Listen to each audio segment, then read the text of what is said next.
fait, je sais pas. Je me souviens plus. Je sais pas s'il y a une signification spécifique. Je sais qu'on doit pas couper en fait, le maître, il doit rentrer du pied droit et passer par la droite. Et les disciples, ils doivent rentrer du pied gauche et passer par la gauche. Et donc, ils ne doivent pas couper cette ligne. Et si, par exemple, s'ils veulent aller voir le maître, il faut qu'ils fassent tout le tour et qu'ils arrivent là. Je sais comment ça marche. Je ne sais pas si ça a une signification spécifique. Je pense que c'est un choix. Et puis c'est bien de se concentrer quand on rentre et quand on sort. Alors donc quand on sort du pied droit et le maître doit sortir du pied gauche. Ah bon, c'est des trucs symboliques qui se sont transmis. C'est Dogen qui a expliqué tout ça, enfin les manières convenables. Donc comme on n'a que deux pieds, il faut bien en choisir un. Ainsi qu'à côté. Donc effectivement, ça évite. Alors, comment je pourrais... Ouais, on apprend quelque chose en rentrant dans le dojo, cet ordre, ça pourrait ressembler à de la maniaquerie, en fait. Tout ce rituel quelqu'un qui est ouais, c'est maniaque, hein.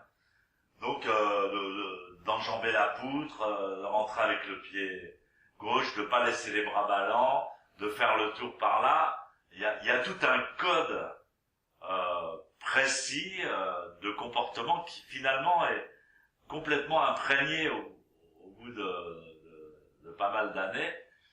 Et c'est vraiment le dojo et c'est spécifique au dojo. Parce que par exemple, moi je fais zazen chez moi dans une pièce réservée à ça, mais c'est pas un dojo. J'ai d'autres règles, d'autres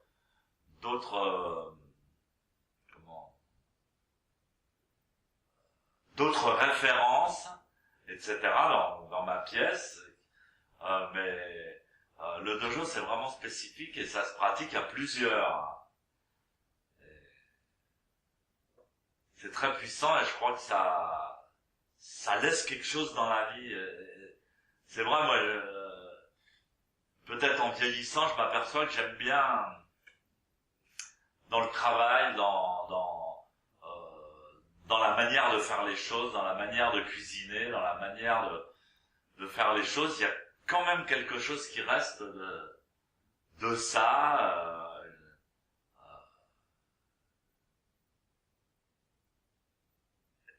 Essayer de faire une œuvre d'art qui a un commencement et une fin, une direction, un point final. C'est un petit peu un art qu'on retrouve dans toute la vie en fait. On peut le retrouver dans toute la vie. Et moi j'apprends beaucoup du Japon. J'ai beaucoup appris au Japon et des Japonais et de la vie quotidienne japonaise. Parce que si les Japonais ne sont pas du tout intéressés consciemment par le zen, bah, ils savent ce que c'est quand même, tu vois, au Japon.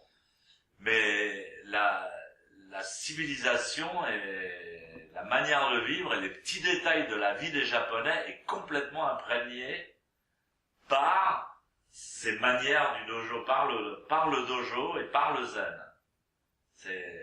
C'est assez impressionnant. Donc j'ai vu ça dans différents détails, par exemple dans les tissus. Je parlais à ma fille de tissus parce qu'elle travaille là-dedans maintenant dans les tissus d'ameublement, etc. Et on a été donc à une foire très importante des tissus, etc. Et moi, il y a des tissus qui m'ont fait complètement halluciner, qui étaient comme le kessa, et qui venaient d'Inde, etc. Et en fait, c'est une tradition. Tu vois, le kessa, on parle des disciples du Bouddha qui cousaient leur kessa, etc. C'est resté en Inde depuis 2500 ans. Et au Japon aussi, les dames dans les maisons, elles prennent les vieux tissus complètement foutus et elles les cousent en contrepoint, exactement comme le kessa. Et tu regardes ces tissus. Alors pour nous qui faisons du zen et qui sommes imprégnés de ça, on dit oh ce que c'est beau, ce que c'est beau, ce que c'est beau. Mais c'est une tradition qui s'est complètement perpétuée dans les petits villages au Japon. Il y a des petits magasins de tissus, de kimonos, et tout est cousu à la main. Enfin, c'est une tradition qui s'est vachement transmise.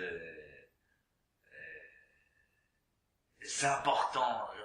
J'ai essayé d'écrire un projet que je continue à travailler sur l'athéisme. Sur l'athéisme par rapport aux religions fanatiques qu'on voit actuellement, où ils imaginent que... Alors moi j'ai écrit, moi je suis athée. Je crois pas en un Dieu qui soit quelqu'un et qui habite dans le ciel, et qui favorise une partie de l'humanité au détriment d'une autre. Je crois pas en cette merde. J'estime que c'est une maladie mentale collective, et que ça m'intéresse pas. Et la science est suffisamment avancée pour savoir que c'est un délire. Et donc il n'y a pas quelqu'un dans le ciel. Dieu, il est partout en toutes choses, mais il n'y a pas quelqu'un. Et s'il y a quelqu'un, ben ce quelqu'un c'est toi, c'est moi. Tu vois? S'il y a quelqu'un à aimer et quelqu'un à rencontrer, c'est nous. Il y a une relation intéressante. Et je disais, mais voyons, alors ils parlent tous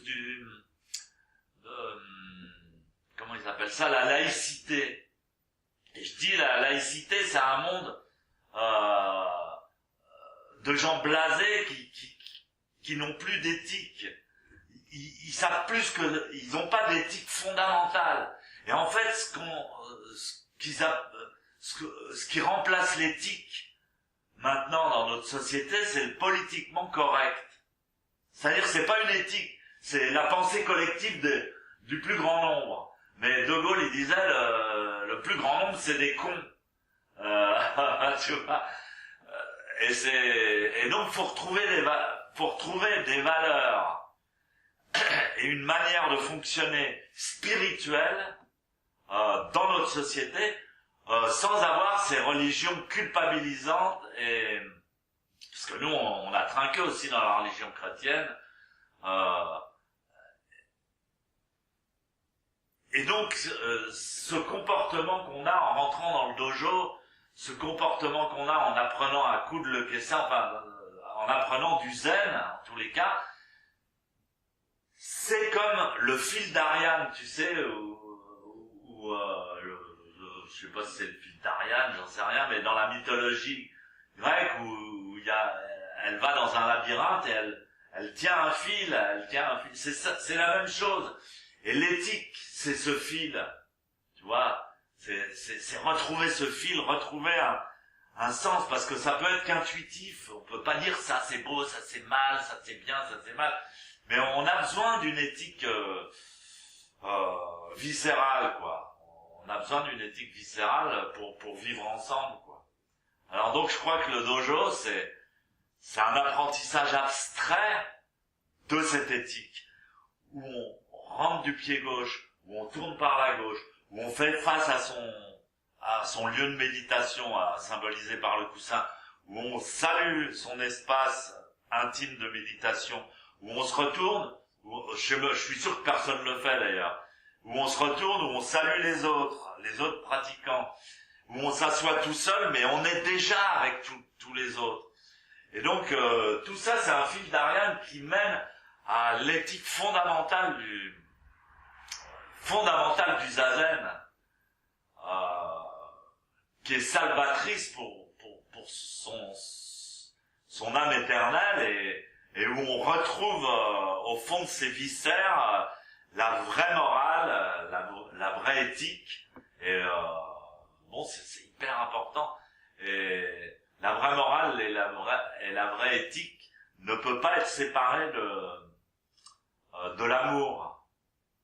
Tu vois, c'est une relation c'est une relation d'amour. Alors donc tout le comportement de rentrer dans le dojo, il faut y faire bien attention.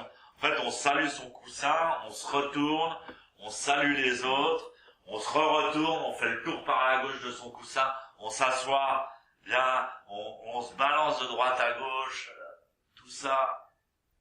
Et puis quand on est immobile, on salue, et puis ça commence, et puis là on bouge plus. C'est tout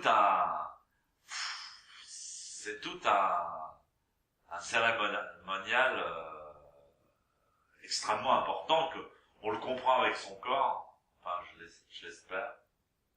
Voilà. D'autres questions? Je sais pas à quelle chose.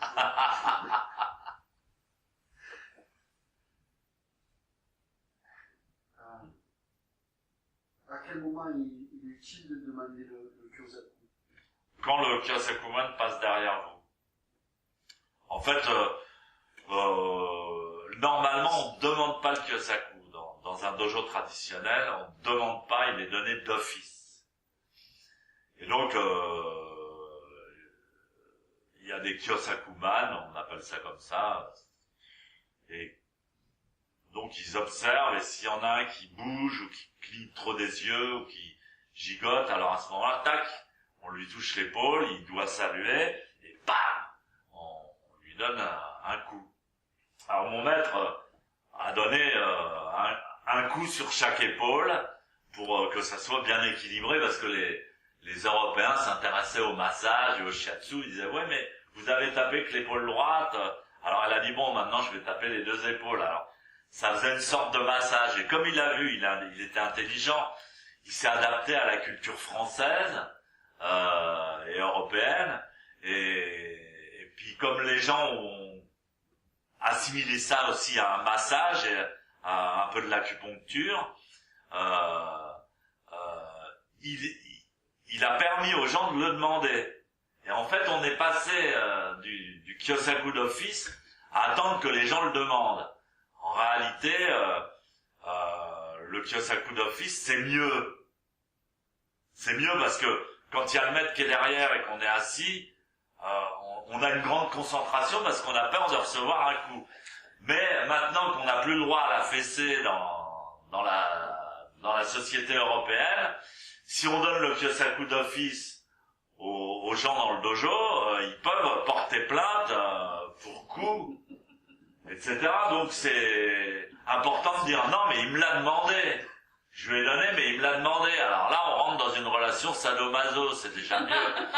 Et alors, donc on demande poliment le Kyosaku à l'intuition, pas quand le Kyosakuman est à l'autre côté du dojo, mais quand il passe juste derrière. Et là, voilà, on essaie de se synchroniser, de pas trop penser. Voilà. Merci beaucoup.